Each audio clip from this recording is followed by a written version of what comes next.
নতুন বছরে নির্বাচনের রোডম্যাপ তৈরিতে অগ্রাধিকার দিচ্ছে সরকার। ওই নির্বাচনে আওয়ামী লীগ বা কোনো রাজনৈতিক দলকে নিষিদ্ধ করার কোনো পরিকল্পনা নেই সরকারের। সচিবালয়ে এসব তথ্য জানান পরিবেশ উপদেষ্টা সৈয়দা রিজওয়ানা হাসান। তিনি জানান, ভারত থেকে শেখ হাসিনাকে ফিরিয়ে এনে বিচার শুরুর সর্বোচ্চ চেষ্টা চলছে।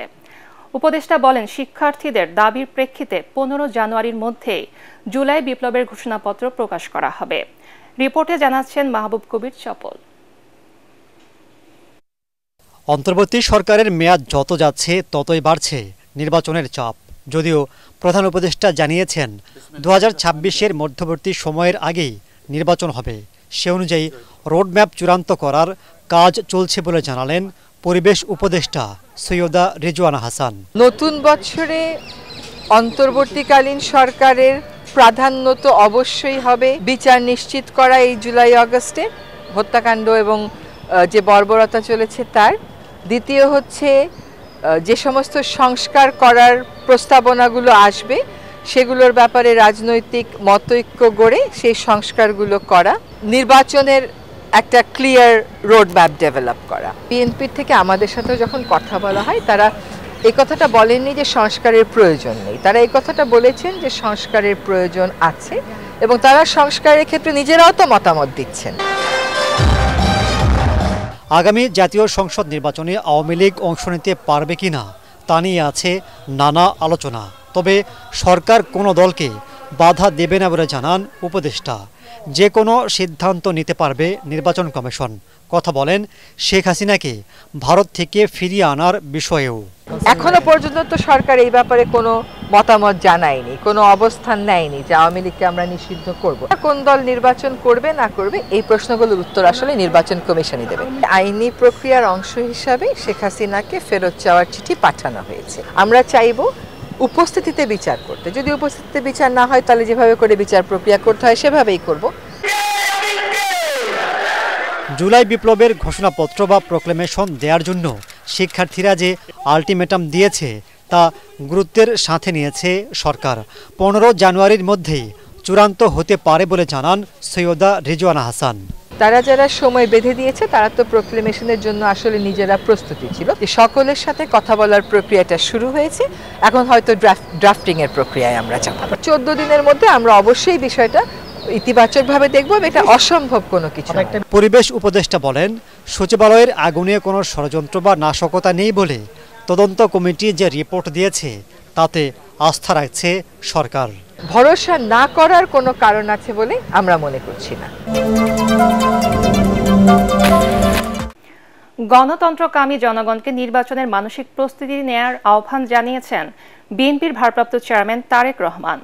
তার আশঙ্কা, সংস্কার ও নির্বাচন বিষয়ে অগ্রাধিকার নির্ধারণ করতে না পারলে গণ আন্দোলনে পরাজিত শক্তি সুযোগ নিতে পারে। জাতীয়তাবাদী ছাত্র দলের প্রতিষ্ঠা বার্ষিকীর আলোচনা সভায় তারেক রহমান বলেন, জনসমর্থন নেই, জনরায়কে ভয় পায় এমন ব্যক্তিরাই নির্বাচন নিয়ে নানা বিভ্রান্তি সৃষ্টি করছে। বিএনপির ভারপ্রাপ্ত চেয়ারম্যান বলেন, গ্রহণ ও বর্জনের সিদ্ধান্ত নেবে জনগণ, তাই নতুন রাজনৈতিক দলের উত্থান নিয়ে বিচলিত হওয়ার কারণ নেই। বিস্তারিত জানাচ্ছেন কামরুজ্জামান রাজীব।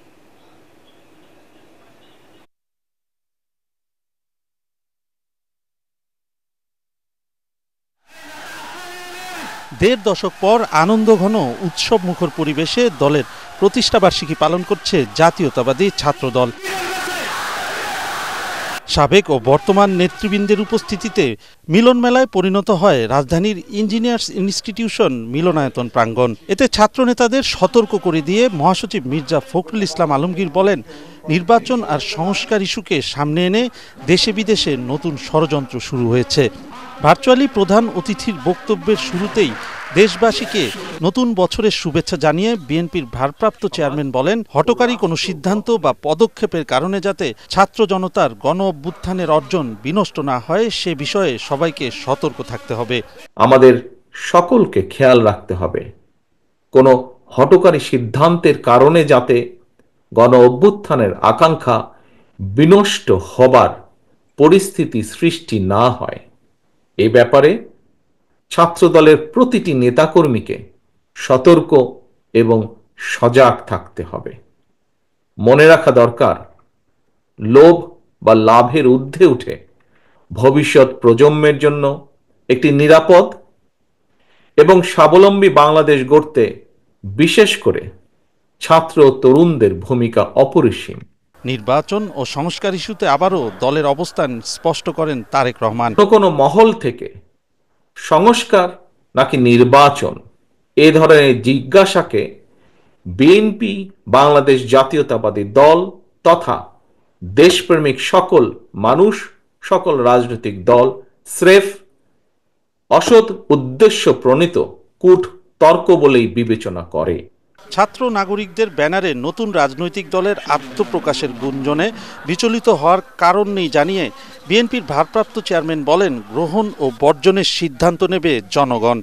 দেশে প্রয়োজনে আরো নতুন রাজনৈতিক দলের উত্থান ঘটবে, এটি গণতান্ত্রিক রীতি, এ নিয়ে বিচলিত হবার কোনোই কিছু নেই। রাষ্ট্র ও রাজনীতির প্রয়োজনে বিএনপি সকল গণতান্ত্রিক উদ্যোগকে স্বাগত জানায়। জনগণ কোনো রাজনৈতিক দলকে গ্রহণ করবে কিংবা বর্জন করবে, নির্বাচনের মাধ্যমে সেই রায় দেবে জনগণের আদালত। অন্তর্বর্তী সরকারের প্রতি প্রশ্ন রেখে তারেক রহমান বলেন, মিথ্যা মামলা কাঁধে নিয়ে এখনো কেন বিএনপি নেতাকর্মীদের আদালতের বারান্দায় ঘুরতে হয়। 2025 সাল জুলাই আগস্ট গণহত্যার বিচারের বছর হবে বলে জানিয়েছেন আন্তর্জাতিক অপরাধ ট্রাইব্যুনালের চিফ প্রসিকিউটর তাজুল ইসলাম। তিনি বলেন, এ বছর হবে সাবেক প্রধানমন্ত্রী শেখ হাসিনা ও আওয়ামী লীগ নেতাদের মানবতা বিরোধী অপরাধের বিচারের বছর। ট্রাইব্যুনালে নতুন বছরের শুভেচ্ছা বিনিময় শেষে গণমাধ্যমকে তিনি এসব কথা বলেন। আরও জানাচ্ছেন হুমায়ুন চিশতি। জবাব দিবেন এবং সেটাকে কিভাবে নতুন বছরের শুভেচ্ছা বিনিময় করে চিফ প্রসিকিউটর তাজুল ইসলাম বলেন, একটি রক্তাক্ত বিপ্লবের মধ্য দিয়ে দেশে নতুন সূর্যোদয় হয়েছে। দীর্ঘ 15 বছরের স্বৈরশাসনের পর এবার স্বৈরাচার মুক্ত একটি বছর শুরু হলো। তিনি বলেন, বিগত 16 বছরে আওয়ামী লীগের সকল অপকর্মের বিচার হবে। 2025 সালের মধ্যে শেখ হাসিনা সহ বড় অপরাধীদের বিচার শেষ করার আশা প্রকাশ করেন তিনি। সবাই চান গত 16 বছর ধরে বাংলাদেশে যে সমস্ত মানবতা বিরোধী অপরাধ হয়েছে, গণহত্যা হয়েছে, জুলুম নির্যাতন নিপীড়ন হয়েছে, সেগুলোর সঠিক এবং সুষ্ঠু একটা বিচার সমাপ্ত করা। তদন্ত কার্য চলমান আছে। এই তদন্ত কার্য সমাপ্ত হওয়ার সাথে বিচার প্রক্রিয়া শুরু এবং শেষ হওয়ার একটা সম্পর্ক আছে। 2025 সাল হবে এই সমস্ত ঘৃণ্য যারা অপরাধ করেছে সেই অপরাধীদের বিচারের বছর, এবং আমরা চেষ্টা করব 2025 সালের মধ্যে এই বিচার প্রক্রিয়াগুলোর একটা শুভ সমাপ্তি ঘটানোর জন্য। তাজুল ইসলাম বলেন, ট্রাইব্যুনালের মূল ভবনের সংস্কার কাজ শেষ, শিগগিরই উদ্বোধন করবেন প্রধান বিচারপতি সৈয়দ রেফাত আহমেদ। আমরা মাননীয় প্রধান বিচারপতির কাছে গিয়েছিলাম যে তিনি যদি এখানে এসে একদিন সময় দেন আমাদের এটা উদ্বোধন করার জন্য আনুষ্ঠানিকভাবে, সেই ব্যাপারে উনি ইতিবাচক সাড়া দিয়েছেন। ওনার সম্মতি পাওয়া মাত্রই, অর্থাৎ আগামী কয়েকদিনের মধ্যেই এখানে আমরা আনুষ্ঠানিকভাবে উঠে যাব এবং পরবর্তী যে বিচারিক প্রক্রিয়াগুলো সেটা এই আদালত ভবনেই নতুন করে চলতে শুরু করবে ইনশাআল্লাহ। সাবেক প্রধানমন্ত্রী শেখ হাসিনাকে ফিরিয়ে আনা প্রসঙ্গে চিফ প্রসিকিউটর বলেন, তাকে ফিরিয়ে আনা রাষ্ট্রীয় সিদ্ধান্ত।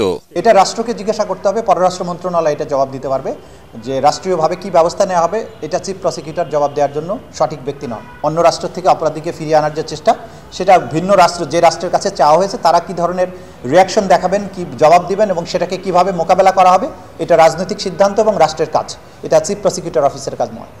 এদিন শাহবাগ থানার মামলায় গ্রেপ্তারকৃত পুলিশ কনস্টেবল সুজন হোসেনকে 12 জানুয়ারি হাজির করার নির্দেশ দিয়েছেন ট্রাইব্যুনাল।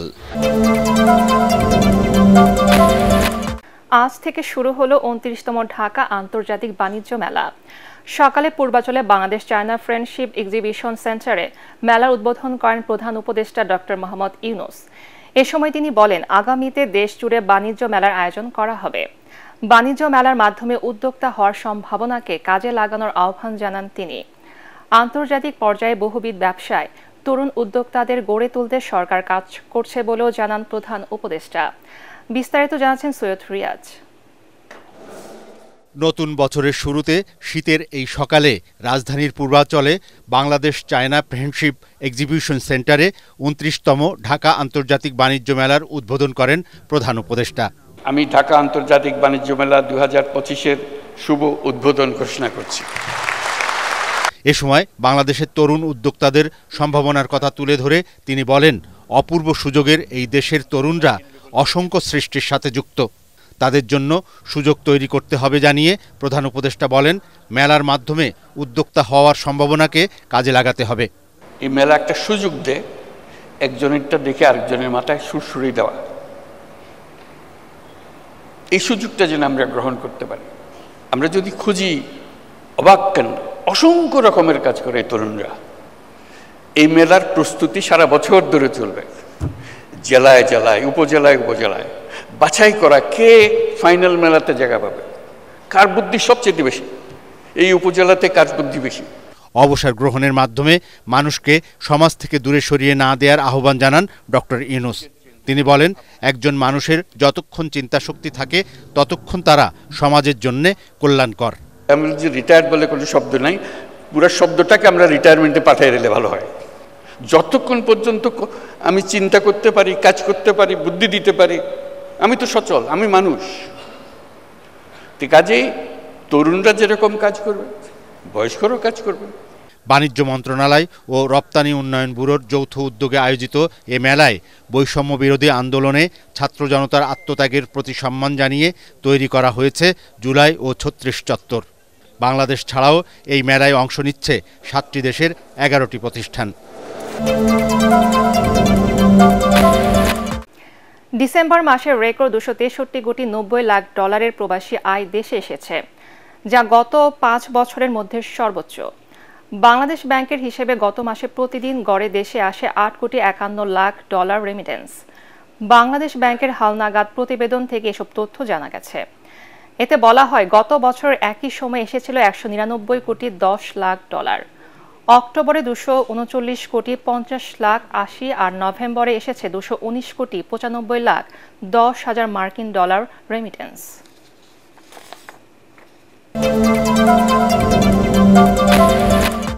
সংস্কার একটি চলমান প্রক্রিয়া, তাই আগে সংস্কার পরে নির্বাচন।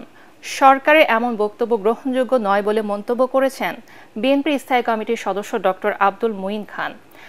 জাতীয়তাবাদী ছাত্র দলের ৪৬তম প্রতিষ্ঠা বার্ষিকী উপলক্ষে বিএনপির প্রতিষ্ঠাতা সাবেক রাষ্ট্রপতি জিয়াউর রহমানের সমাধিতে শ্রদ্ধা নিবেদন শেষে তিনি একথা বলেন। এর আগে বিএনপির কেন্দ্রীয় নেতাদের নিয়ে ছাত্র দলের বিপুল সংখ্যক কর্মী সমর্থক জিয়াউর রহমানের সমাধিতে ফুলেল শ্রদ্ধা জানান। ঢাকার বিভিন্ন থানা ও কলেজ, বিশ্ববিদ্যালয় থেকে আসা নেতাকর্মীরা কর্মসূচিতে অংশ নেন। এ সময় মঈন খান বলেন, দেশের মানুষ ভোটের জন্য উন্মুখ হয়ে আছে, তাই প্রয়োজনীয় সংস্কার শেষে অন্তর্বর্তী সরকারকে দ্রুত নির্বাচনের আয়োজন করতে হবে। তরুণরাই আগামীতে দেশের নেতৃত্ব দেবে আশাবাদ জানিয়ে বিএনপির এই নীতি নির্ধারক নতুন প্রজন্মকে লেখাপড়ার মাধ্যমে নিজেদের যোগ্য করে গড়ে তোলার আহ্বান জানান। আগে সংস্কার পরে নির্বাচন, অথবা আগে নির্বাচন পরে সংস্কার, এগুলো কোনো অর্থবহ প্রশ্ন নয়। এদেশে নতুন প্রজন্ম তো ভোট দেওয়ারই সুযোগ পায়নি, তারা আকুল হয়ে আছে, তারা ভোট দিতে চায়। তার অর্থ এটা নয় যে সংস্কার বসে থাকবে, সংস্কার চলবে। এবং নির্বাচনের জন্য বিশেষ করে যে অত্যাবশ্যকীয় যে সংস্কারগুলো রয়েছে, সেই সংস্কারগুলো প্রশাসনিক সংস্কার, পুলিশ সংস্কার, নির্বাচন কমিশনের সংস্কার অতি প্রয়োজনীয়। সেই সংস্কারগুলো হবে, পাশাপাশি নির্বাচনের প্রস্তুতি চলবে। সব দলে অংশগ্রহণ নিশ্চিত হলে নির্বাচনে যেতে আপত্তি নেই জাতীয় পার্টির।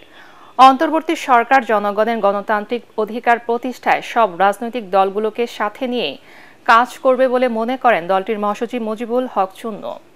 সকালে রাজধানীর কাকরাইলে জাতীয় পার্টির কেন্দ্রীয় কার্যালয়ে সাবেক রাষ্ট্রপতি হোসেন মোহাম্মদ এরশাদের প্রতিকৃতিতে শ্রদ্ধা নিবেদনের পর তিনি এসব কথা বলেন। নতুন বছরে নিজেদের আরও সংঘবদ্ধ হওয়ার আহ্বান জানান তিনি। এর আগে সকাল থেকে দলটির ৩৯তম প্রতিষ্ঠা বার্ষিকী উপলক্ষে নেতাকর্মীরা এরশাদের প্রতিকৃতিতে ফুল দিয়ে শ্রদ্ধা জানান।